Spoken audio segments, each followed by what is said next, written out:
இப்ப இருக்க காலகட்டங்கள்ல இந்த குழந்தையின்மை அப்படிங்கிற பிரச்சனை வந்து ரொம்ப பெரிய விஷயமா இருக்கு. நிறைய பேர் வந்து மருத்துவர்களை சந்திச்சு வந்து ஆலோசனை பண்ணுவாங்க. ஆனா நிறைய பேர் மருத்துவர்களாலேயே முடியாதவர்கள் ஆன்மீகத்தை நம்பி வந்து நிறைய பேருக்கு குழந்தை பாக்கியம் கிடைக்குது அப்படிங்கிற மாதிரி நிறைய பேர் வந்து சொல்லியிருக்காங்க. இதை பத்தி ஒரு ஆன்மீகவாதியா நீங்க என்ன நினைக்கிறீங்க?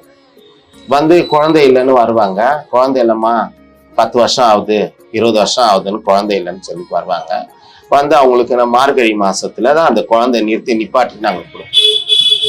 பூஜை பண்றது மார்கழி மாசத்துல வர வச்சு அவங்களுக்கு என்ன அந்த பூஜை பண்ண அவங்களுக்கு ஒரு பூஜை பண்ணிட்டு அவங்கள உட்கார வச்சு அந்த ஈர துணியோட அவங்கள நிக்க வச்சு அம்மா கிட்ட பூஜை பண்ணி அந்த பழத்தை நாங்க அவங்களுக்கு உண்டு கொடுத்து முடிப்போம். நாங்க அவங்க அந்த மாரி வீட்டுக்கு தூரமா இருக்கு சொல்ல அது ஆயிடுவாங்க. 3ஆம் நேரத்தை அவங்களுக்குள்ள உடல் இருந்தாங்கன்னா கரெக்டா அது குழந்தை நின்றுடும். ஓகேமா. இப்ப அந்த மாதிரி இப்ப குழந்தையின்மை பிரச்சனைகளுக்கு உங்களை நாடி நிறைய பேர் வந்திருப்பாங்க. அதுல நீங்க ஒருத்தவங்களுக்கு வந்து குழந்தை பாக்கியம் கொடுத்த யாராவது ஒரு கதை, ஏதாவது ஒரு ஸ்டோரி இருக்கு? ஏன் வந்திருக்கிறாங்க அந்த மாதிரி சேடுங்க வந்திருக்கிறாங்க, சேட்டுங்க.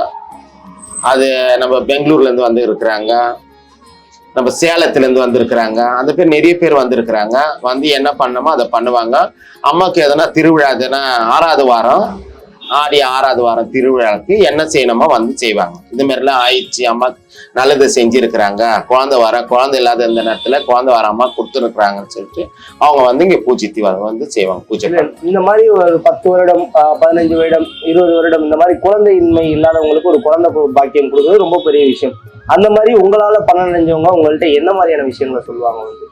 அவங்க அதே எனக்கு கிடைச்சிதுமா, குழந்தை நல்லபடியா எனக்கு பிறந்துச்சுமா, எந்த பிரச்சனையும் இல்லை, பரவாயில்லம்மா, அம்மா நல்லா இது பண்றாங்க, நாங்க அம்மாவுக்கு என்ன செய்யணுமோ அது வேண்டுதல அவங்க என்ன செய்யணுமோ அம்மாவுக்கு செஞ்சு முடிச்சிருவாங்க. ஓகே. இதே மாதிரி குழந்தையின்மை பிரச்சனை மாதிரி திருமண தடை, இந்த பிரச்சனைகள் அதிகமாயிட்டு இருக்கு. திருமண தடைன்னா அவங்களுக்கு பின்னாடி ஒரு முதுகுல ஒரு மச்சம் இருக்கும், தொடையில ஒரு மச்சம் இருக்கும், ஏதாவது ஒரு மச்சம் தான் இருக்கும். அந்த மச்சத்துக்கு அதுக்கு சாங்கியம் பண்ண நாகதோஷம் இருக்கும் அவங்களுக்கு.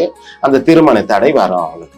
அந்த நாகதோஷத்துக்கு நம்ம வாழைக்கண்ணு வச்சு கல்யாணம் எப்படி பண்றாங்களோ அதே மாதிரி பண்ணி அதை வெட்டி அதுக்கு என்ன பூஜை பண்ணமோ அதை பண்ணிட்டு பீச்சில் எடுத்துன்னு போய் அதை போட்டுட்டு அவங்க வேற துணி மாத்தி அவங்களுக்கு என்ன பண்ணமோ பரிகாரம் பண்ணிட்டு அதே மாதிரி 5 பேருக்கு இருக்கிறாங்கள மாங்கல்யம் போட்டிருக்கவங்க 5 பேருக்கு அந்த மாங்கல்யம் வச்சு அவங்களுக்கு கொடுத்துட்டு பிளவுஸ் வச்சு கொடுத்துட்டோமா அவங்க காலில் ஆசீர்வாதம் பண்ணோமா அவங்களுக்கு அந்த மாங்கல்யம் நிறைவேற்றணும். ஓகே. இது இல்லாம இந்த மை அப்படிங்கிற ஒரு விஷயம் இந்த ஆன்மீகத்துல கொண்டு நிறைய பேர் சேர்க்கிறாங்க. இதை பத்தி என்ன நினைக்கிறீங்க? அந்த மை ஒரு மை தான் இருக்குது, ஒரே மைய அம்மா கொடுக்கறது ஒரே ஒரு மை இருக்குது. அந்த மையை வச்சுதான் எதனா அவங்களுக்கு ஆபீஸ் தொழில்